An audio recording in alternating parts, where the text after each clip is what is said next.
하나님 말씀은 전도서 3장 11절의 말씀.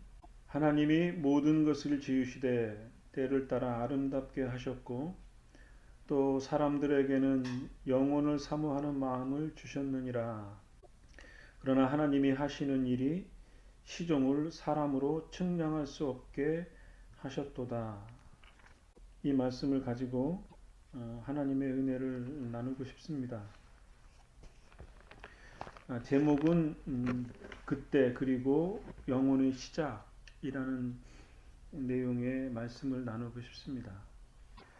3장 11절의 말씀을 살펴보면 두 가지의 내용의 말씀이 있습니다. 첫째로는 하나님이 모든 것을 제 때에 아름답게 지으셨다.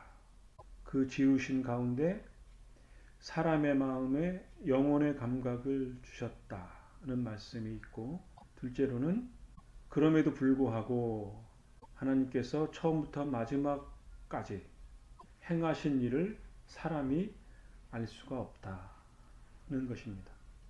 우리 인생에게 주어진 하나님의 분복이 뭐냐면 이 땅에 우리가 하나님의 은혜의 선물로 지음을 받은 것이고 하나님의 은혜로 우리가 이 땅에 살고 있는 것이죠. 그런데 인간의 마음속에는 인간에게는 영혼의 감각을 주셨다는 거죠. 자연 만물에는 없는 것, 영혼을 사모하는 마음을 주셨다. 옛날 성경에는 그렇게 기록되었습니다. 인간에게 영혼을 사모하는 마음이 있고 그런 감각들이 우리에게 주어져 있지만 그 행하신 일, 하나님의 행하실 처음부터 끝까지, 그리고 사람이 죽는 그때, 영혼의 그때를 깨달을 수가 없다고 하는 거죠. 세상사에는 다 각각의 때가 있습니다. 순간 선택해야 하는 것도 있고요. 의지에 따라서 우리가 어떤 일을 결단해야 할 때가 있고 때로는 물러나야 할 때가 있습니다. 이렇게 시작할 때와 마무리 지을 때가 있는데 어떨 때는 좋은 결과가 나면 내가 참 그때에 잘했다 이렇게 자족하기도 하고요.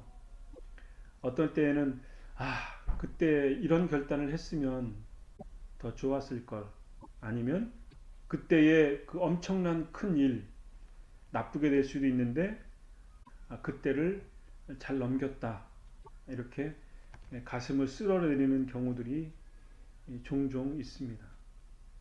그래 인생을 이렇게 뒤돌아보면 무덤덤할 때도 있고 잘했다라고 기뻐할 때도 있고 웃음이 날 때도 있고 때로는 정말 후회스러운, 다시는 기억하고 싶지 않은 그러한 때들이 있습니다.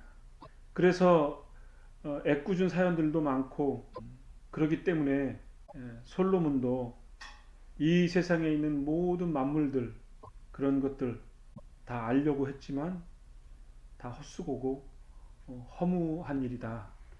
자기가 가졌던 왕권조차도 허무한 일이다. 자기가 모든 것을 다 하고 싶은 거 하고 그래도 자기에게는 그 무언가 허전한 마음, 그런 마음이 있다는 것을 전도서를 통해서 깨달을 수가 있습니다. 한치 앞을 모르는 인생에게는 애매한 일들이겠지만 하나님의 관점에서 보면 그가 섭리하는 모든 것들이 나름대로 아름다움의 영원성이 있다고 하는 것입니다.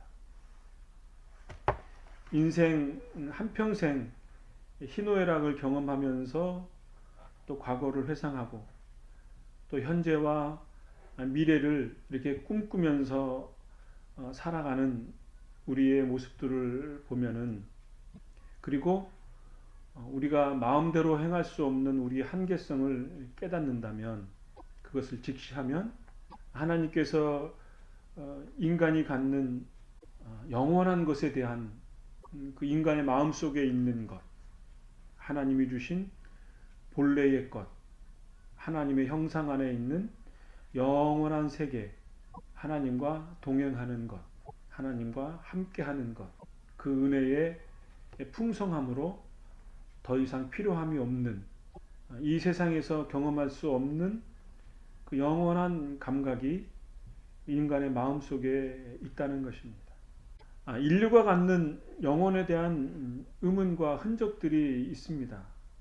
영혼이라는 사전적 의미는 죽은 사람의 넋, 육체에 깃들어 마음의 작용을 맡고 생명을 부여한다고 여겨지는 비물질적인 실체, 이렇게 사전적 의미가 있고요. 가톨릭에서는 신령하여 불사불멸하는 정신, 이렇게 말하고, 불교에서는 육체 밖에 있다고 생각되어지는 정신적 실체, 사전적으로는 그렇게 의미를 부여한다고 합니다.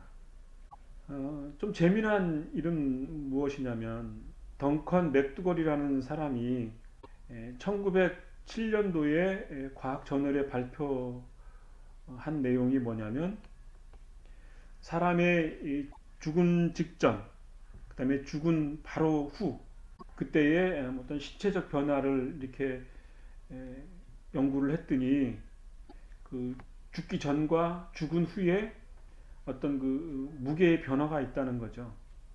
그래서 그게 아마 영혼이 아닌가 이런 생각을 하고, 영혼의 무게가 21g 정도 된다, 이런 연구를 발표한 사례도 있다고 합니다.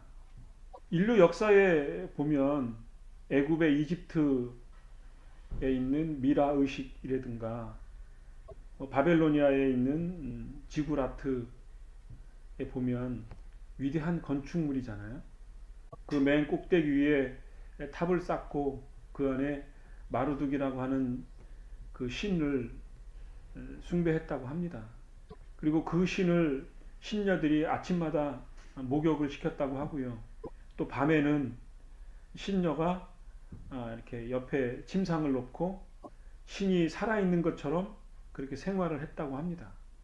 뿐만 아니라 아메리카 대륙의 마야 문명 같은 경우에는 치체 이트사 또는 쿠굴카 신전 같은 경우에 보면 한 30m 높이로 이렇게 피라미드 형태의 탑을 쌓았다고 하죠. 뿐만 아니라 아즈텍의 오메테오토리라고 하는 최고 신에게는 1년에 한 2만 명 정도, 물론 노예겠지만 그 어린애의 심장을 인신공양으로 제사를 드렸다고 합니다. 그 신에게 사람의 심장을 바침으로 자기의 부족의 그 어떤 복을 비는 그러한 일들, 그리고 천체 우주 만물을 이렇게 살펴보면서 어떤 그 영원한 것을 희구하는 그러한 모습들, 뿐만 아니라 불교 국가에서도 그렇고, 또 진시황 같은 경우에 또 보면 신선을 추구했다고 그러죠. 불로불사, 하늘을 날아다니는 초인, 그런 것들을 꿈꾸면서 반은 사람, 반은 짐승, 반인 반수, 이런 것들을 이렇게 추앙하면서 그 초인이 되고자 하는 그러한 것들, 그리고 자기가 그 신선이 되고자 불로장생의 약초를 찾아다녔다고 합니다. 또 진시황의 무덤 같은 거 보면 위에 아주 큰 산 같은 무덤을 만들고, 죽은 그 진시황을 제사하기 위해서, 시신을 묻기 위해서 수많은 사람들이 생매장을 당했다고 하죠. 그리고 그를 지키기 위해서 살아있는 것처럼 똑같은 그런 토기 같은 것들을 이렇게 만들어서 영생불멸의 세계, 마치 살아있는 것처럼 그렇게 꾸며놨다고 합니다. 이러한 일들을 보면 중국이든 힌두교든 아메리카 대륙이든 근동 지역이든 전 세계에 문명이 있다고 하는 곳에는 인간이 죽은 후에 그 어떤 것을 지향하는 그런 이상향이 있는 거죠. 그런 것들이 보편적인 문화적 현상인 거죠. 짐승들에게는 없는 것인데 인간에게만 있는 거죠. 오늘의 말씀처럼 인간의 마음에게는 영혼의 감각이 있는 거죠. 이러한 것들을 성경에서는 무엇이라 그러냐면 하나님이 인간을 만드셨을 때 하나님의 생기를 불어넣어 주시고 그 안에 하나님의 형상을 불어넣어 주셨다. 그래서 살아있는 생명이 되었다는 거죠. 그러니까 인간에게는 하나님의 형상, 하나님의 영원성을 지향하는 그 속성이 사람에게 있는 거죠. 그래서 사람이 죽으면 그것으로 끝나지 않는다라는 것을 인간은 본능적으로, 본래적으로 마치 DNA가 잠재되어 있는 것처럼 있는 거죠.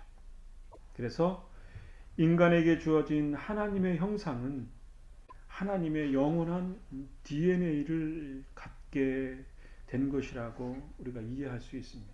짧은 인생을 살면서 문득문득 영원성을 지향하는 무의식이 우리의 현실을 자각하게 되죠. 이런 것들은 다양한 인종과 문화 속에서 발견할 수 있습니다. 이런 것들을 아무리 부인하려고 해도 부인할 수가 없는 인간 본연이 갖는 영원성에 우리에게 잠재되어져 있다.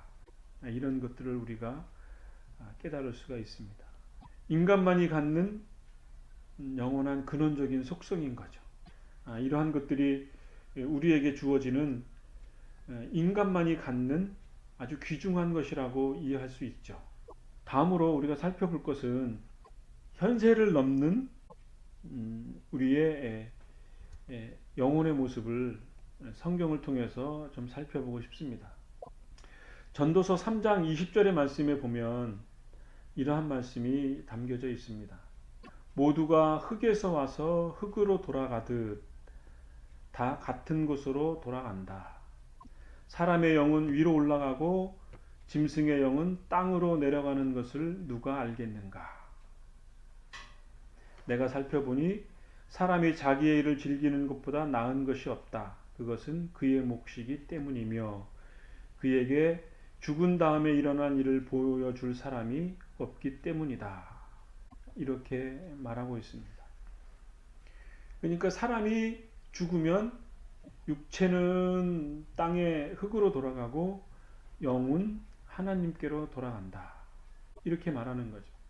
이 말씀 이전에 18절에 이렇게 말을 합니다.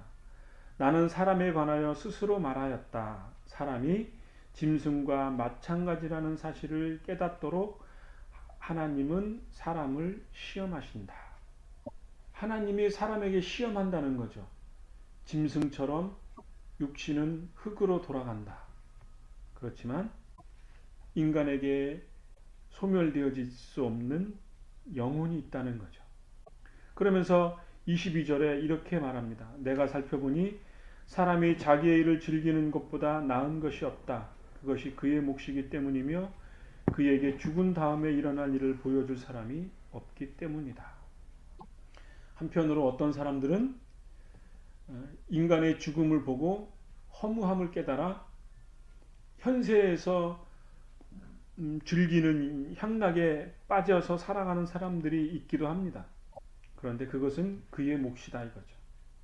그러나 오늘 본문 말씀처럼 인간에게 있는 영혼의 감각, 죽은 후에 그 어떤 것을 영혼을 사모하는 그러한 본래적인 속성이 인간의 마음속에 있다.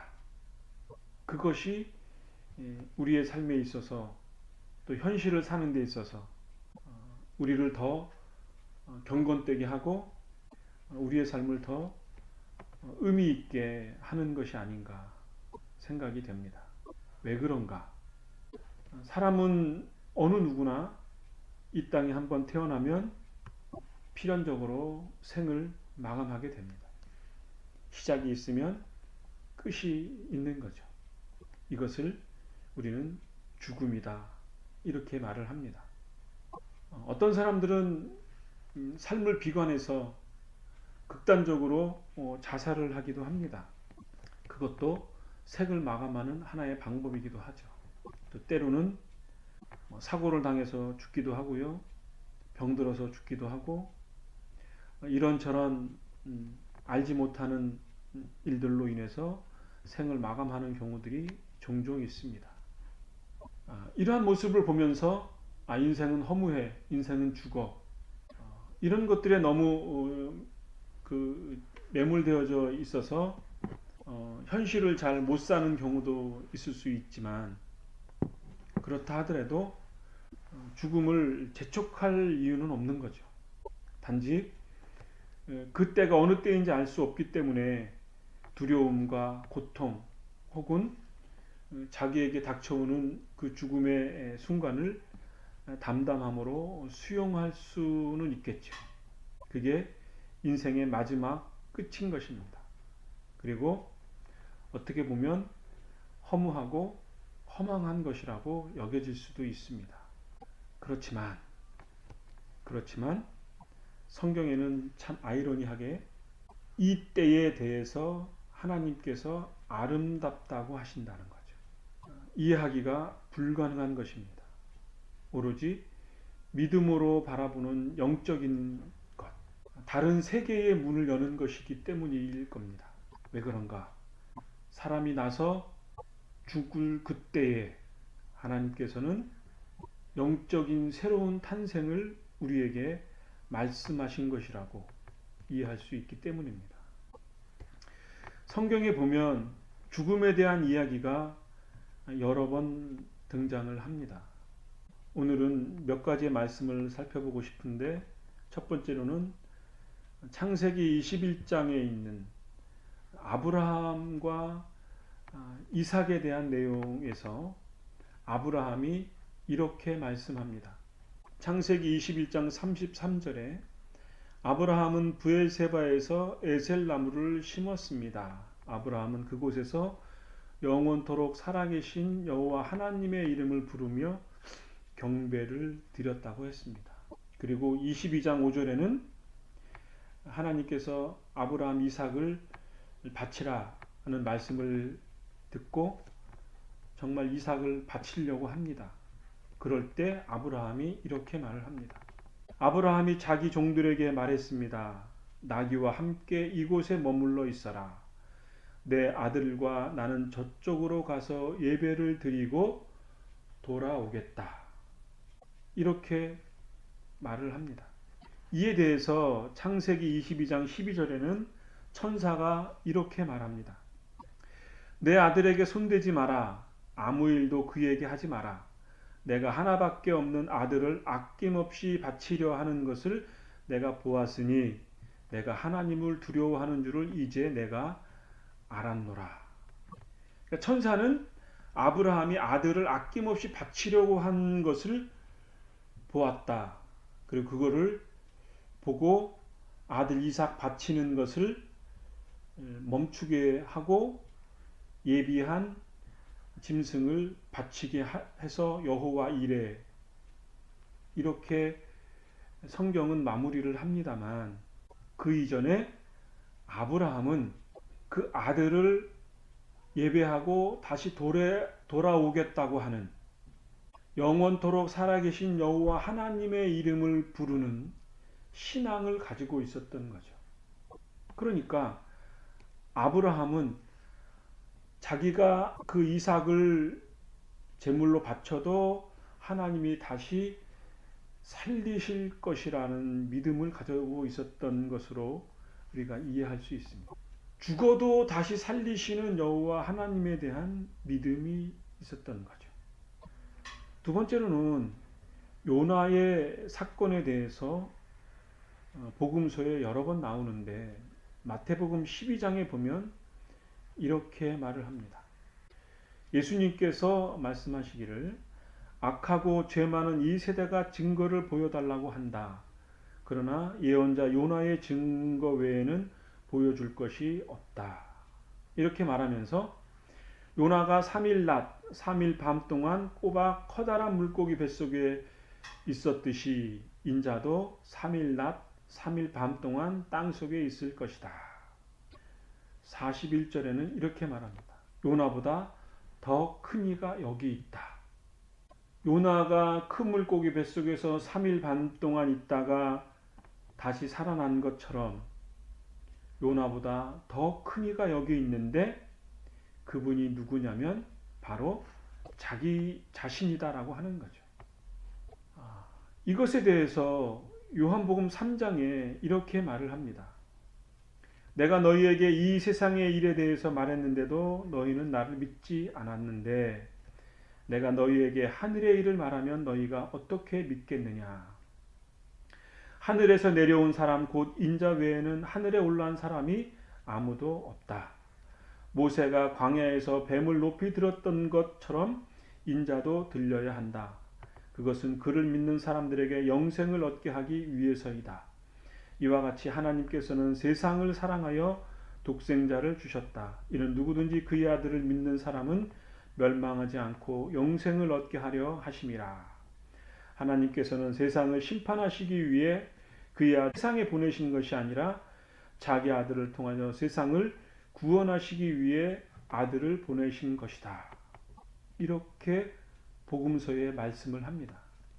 그러니까 모세가 광야에서 놋뱀을 높이 들었던 것처럼 인자도 들려야 한다라고 하는 것은 예수님이 십자가에서 달렸다가 무덤에 요나처럼 3일 밤 동안 있다가 부활하셔서 영생을 주시기 위해서 세상을 구원하시기 위해서 다시 살아나신 그리스도, 그를 믿는 모든 자들에게 주어지는 영원한 생명의 첫 열매, 첫 소망이 되셨다라고 하는 사실을 성경이 증언하고 있는 것입니다. 이러한 사실에 대해서 우리가 잘 아는 사도행전 1장의 말씀처럼 때와 시기는 오직 아버지의 권한으로 정하신 것이니 너희가 알 일이 아니다.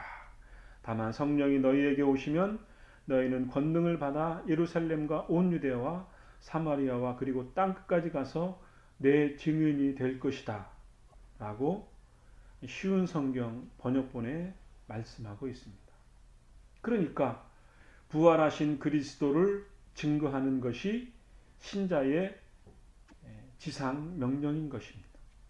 이처럼 인간에게는 하나님을 향한 영혼의 속성이 인간의 육신의 몸을 버림으로써 인간이 죽음으로써 우리 안에 있는 예수님의 생명이 다시 영적인 존재로 거듭나는 그러한 신비한 하나님의 섭리적인 역사하심이 인간의 죽음으로부터 다시 시작된다라고 하는 것입니다.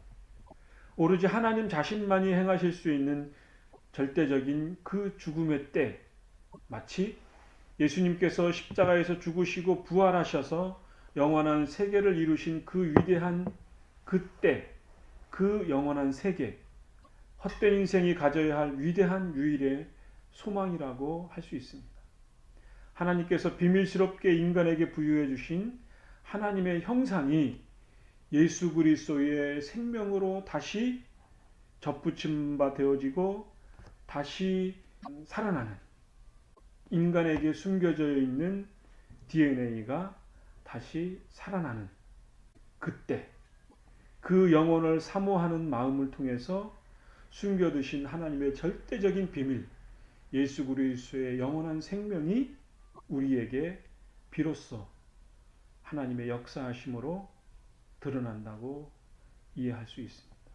그리고 예수님께서 몸소 이루신 부활의 소망, 하나님 우편에 앉아 계시고 미천한 내 몸을 영혼의 세계로 안아주시는 그 위대한 하나님의 비밀이 있는 거죠.